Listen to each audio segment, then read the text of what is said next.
Opa, tudo bem? Como você está? Estamos aqui mais um dia, graças a Deus, para poder continuar nesse desafio de ler a Bíblia completa durante um ano. Hoje nós vamos continuar no livro de Marcos, vamos ler do capítulos 4 e 5, capítulo 4 e 5, beleza? Então já abre aí a sua Bíblia para a gente poder dar início aqui com a leitura nesse dia de hoje, esse dia que o Senhor separou para nós. Vamos iniciar aqui em Marcos capítulo 4. Jesus começou a ensinar de novo às margens do mar da Galileia. Uma multidão se reuniu em volta dele. Por isso, Jesus entrou numa barca e sentou-se. A barca estava no mar, enquanto a multidão estava junto ao mar na praia. Jesus ensinava-lhes muitas coisas com parábolas. No seu ensinamento, dizia para eles: Escutem. Um homem saiu para semear. Enquanto semeava, uma parte caiu à beira do caminho. Os passarinhos foram e comeram tudo. Outra parte caiu em terreno pedregoso, onde não havia muita terra. Brotou logo, porque a terra não era profunda. Porém, quando saiu o sol, os brotos se queimaram e secaram, porque não tinham raiz. Outra parte caiu no meio dos espinhos.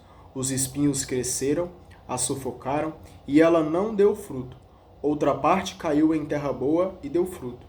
Brotando e crescendo, rendeu 30, 60 e até 100 por um. E Jesus dizia: Quem tem ouvidos para ouvir, ouça. Quando Jesus ficou sozinho, os que estavam com ele, junto com os 12, perguntaram o que significavam as parábolas. Jesus disse para eles: Para vocês foi dado o mistério do reino de Deus. Para os que estão fora, tudo acontece em parábolas, para que olhem, mas não vejam, escutem, mas não compreendam, para que não se convertam e não sejam perdoados. Jesus lhes perguntou: Vocês não compreendem essa parábola? Como então vão compreender todas as outras parábolas? O semeador semeia a palavra. Os que estão à beira do caminho são aqueles nos quais a palavra foi semeada. Logo que a ouvem, chega Satanás e tira a palavra que foi semeada neles. Do mesmo modo, os que recebem a semente em terreno pedregoso são aqueles que ouvem a palavra e a recebem com alegria, mas eles não têm raiz em si mesmos. São inconstantes e quando chega uma tribulação ou perseguição por causa da palavra, eles logo desistem.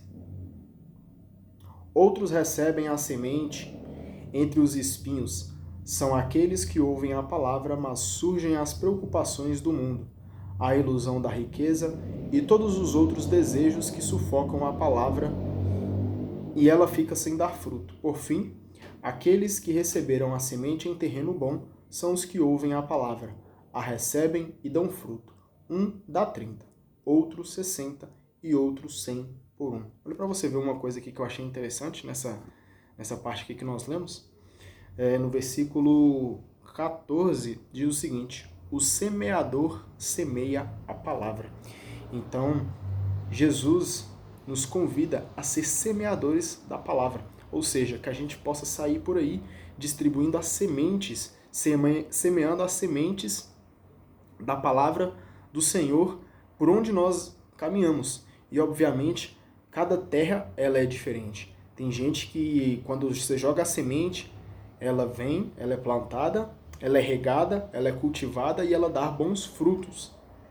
E tem outras pessoas que não. Tem outras pessoas que você joga a semente e por aquele terreno ali não ser um bom terreno, acaba sendo sufocado. Sufocado talvez por espinhos, talvez venha um passarinho e come essa semente. E como que nós devemos fazer? A nossa parte é levar a palavra. Se ela cair em terreno bom, se ela não cair em um terreno bom, ok. A nossa parte tem que ser feita. Evangelizar. Levar a palavra de Deus para todos os lugares onde nós passarmos. Porque é só pela palavra de Deus que a gente vai ser salvo. É só por causa daquilo que Ele nos apresentou, que nos dá a vida verdadeira, que consta na sua palavra, é por causa disso que nós seremos salvos. Mas não somos nós, pelas nossas próprias atitudes, pelas nossas próprias vontades, que a partir do momento que nós semeamos a palavra, que nós vamos salvar aquelas pessoas. Não. A palavra está sendo lançada e o Espírito Santo age de formas diferentes em cada coração. E, obviamente, a pessoa também tem que se deixar ser tocada pelo Espírito Santo de Deus, até porque o Espírito Santo, ele é muito educado. Ele age aonde ele é bem-vindo. Então, a nossa parte é semear a palavra. Aqui vai dizer, não sei se está nesse capítulo, ou se é no capítulo 5, até diz, né, que onde a gente for, que a gente leve a palavra do Senhor, se a gente for recebido, que a gente aproveite desse momento, né? Mas se não formos bem recebidos, que a gente bata a poeira dos nossos pés e siga o nosso caminho.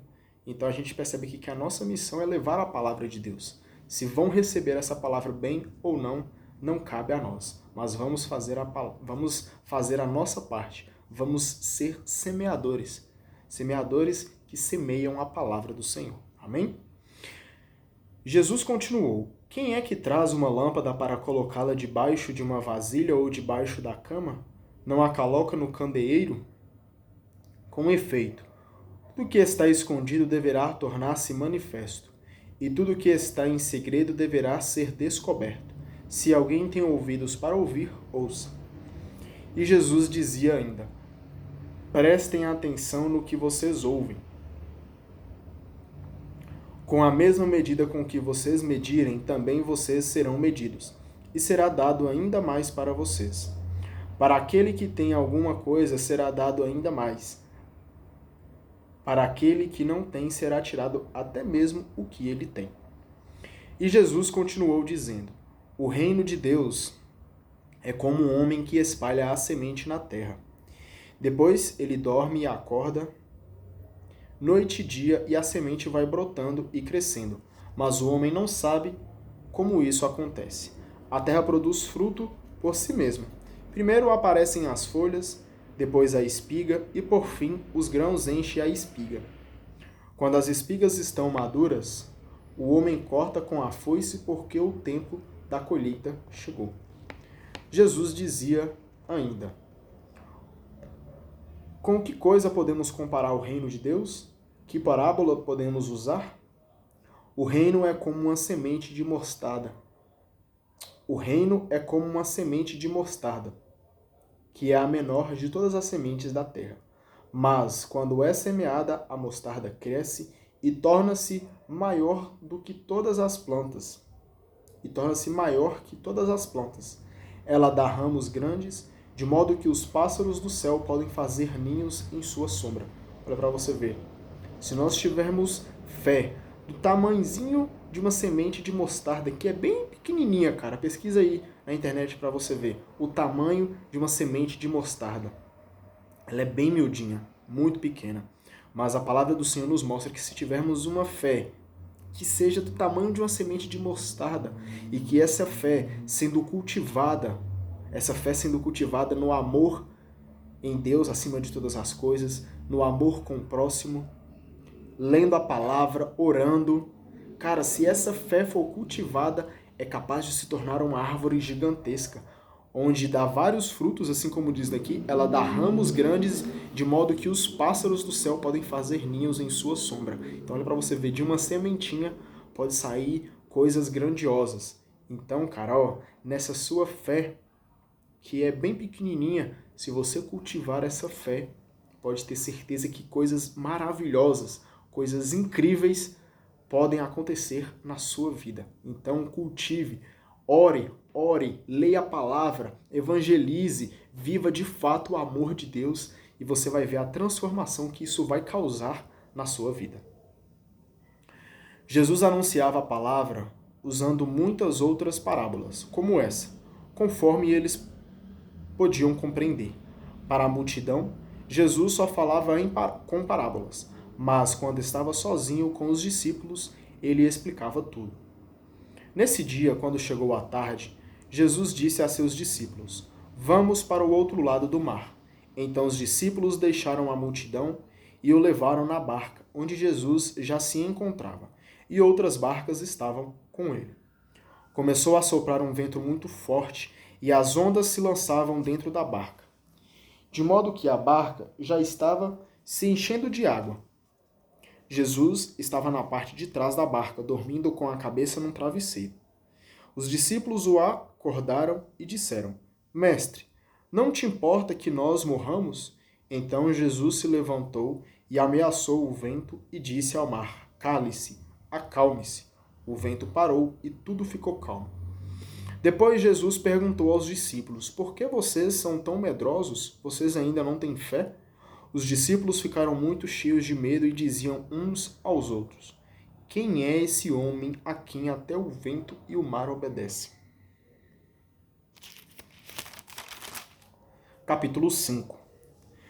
Jesus e seus discípulos chegaram à outra margem do mar, na região dos Gerazenos. Logo que Jesus saiu da barca, um homem possuído por um espírito impuro saiu de um cemitério e foi ao seu encontro. Esse homem morava no meio dos túmulos e ninguém conseguia amarrá-lo, nem mesmo com correntes. Muitas vezes tinha sido amarrado com algemas e correntes, mas ele arrebentava as correntes e quebrava as algemas, e ninguém era capaz de dominá-lo. Dia e noite ele vagava entre os túmulos e pelos montes, gritando e ferindo-se com pedras. Vendo Jesus de longe, o endemoniado correu, caiu de joelhos diante dele e gritou bem alto: Que há entre mim e ti, Jesus, Filho do Deus Altíssimo? Eu te peço por Deus, não me atormentes. O homem falou assim, porque Jesus tinha dito: Espírito impuro, saia desse homem. Então Jesus perguntou: Qual é o seu nome? O homem respondeu: Meu nome é Legião, porque somos muitos. E pedia com insistência para que Jesus não o expulsasse da região. Havia aí perto uma grande manada de porcos pastando na montanha. Os espíritos impuros suplicaram: Manda-nos para os porcos para que entremos neles. Jesus deixou os espíritos impuros, saíram do homem e entraram nos porcos. E a manada, mais ou menos uns 2.000 porcos, atirou-se monte abaixo para dentro do mar, onde se afogou. Os homens que guardavam os porcos saíram correndo e espalharam a notícia na cidade e nos campos. E as pessoas foram ver o que tinha acontecido. Foram até Jesus, viram o endemoniado sentado, vestido e no seu perfeito juízo, ele que antes estava possuído pela legião, e ficaram com medo. Os que tinham presenciado o fato explicaram para as pessoas o que tinha acontecido com o endemoniado e com os porcos. Então começaram a suplicar que Jesus fosse embora da região deles. Enquanto Jesus entrava de novo na barca, o homem que tinha sido endemoniado pediu-lhe que o deixasse ficar com ele. Jesus, porém, não deixou. E em troca lhe disse: Vá para casa, para junto dos seus, e anuncie para eles tudo o que o Senhor, em sua misericórdia, fez por você. Então o homem foi embora e começou a pregar pela Decápole tudo o que Jesus tinha feito por ele, e todos ficavam admirados. Jesus atravessou de barca novamente para o outro lado do mar. Uma numerosa multidão se reuniu junto dele, e Jesus ficou na praia. Aproximou-se um dos chefes da sinagoga, chamado Jairo. Quando viu Jesus, caiu a seus pés e pediu com insistência: Minha filhinha está morrendo. Vem e põe as mãos sobre ela, para que sare e viva. Jesus acompanhou Jairo e numerosa multidão o seguia e o apertava de todos os lados. Aí chegou uma mulher que sofria de hemorragia já há 12 anos. Tinha padecido na mão de muitos médicos, gastou tudo o que tinha, e em vez de melhorar, piorava sempre mais. A mulher tinha ouvido falar de Jesus, então ela foi no meio da multidão, aproximou-se de Jesus por trás e tocou na roupa dele. Porque pensava: ainda que eu toque só na roupa dele, ficarei curada. A hemorragia parou imediatamente e a mulher sentiu no corpo que estava curada da doença. Jesus percebeu imediatamente que uma força tinha saído dele. Então virou-se no meio da multidão e perguntou: quem foi que tocou na minha roupa? Os discípulos disseram: Estás vendo a multidão que te aperta e ainda perguntas: Quem me tocou? Mas Jesus ficou olhando em volta para ver quem tinha feito aquilo. A mulher, cheia de medo e tremendo, percebeu o que lhe havia acontecido. Então foi, caiu aos pés de Jesus e contou toda a verdade. Jesus disse à mulher: Minha filha, sua fé curou você. Vá em paz e fique curada dessa doença. Olha para você ver. Essa passagem, ela nos mostra uma restauração total na vida dessa mulher. Ela que já tinha visitado tantos médicos, tinha vendido todas as suas coisas, né? Aqui diz, tinha aparecido na mão de muitos médicos, gastou tudo o que tinha e em vez de melhorar, piorava sempre mais. Então tudo que ela tinha, ela vendeu, tudo que ela tinha, ela gastou para que ela pudesse recuperar a vida. E ela só piorava mais, só piorava mais. Mas bastou uma coisa para que ela fosse salva. Com a sua fé, que foi gigantesca, ela tocou na roupa de Jesus. Ainda que eu toque só na roupa dele, ficarei curada. Olha para você ver a fé dessa mulher. Ela tocou na roupa de Cristo e acreditou que aquele ali poderia salvá-la. Como que nós temos que aprender com essa passagem? Às vezes nós gastamos tanta coisa, gastamos energia, gastamos bens materiais, gastamos tantas coisas nesse mundo buscando a nossa felicidade, a nossa alegria, a nossa salvação. E basta só uma coisa, basta só tocar em Jesus e nós seremos salvos. Olha para você ver.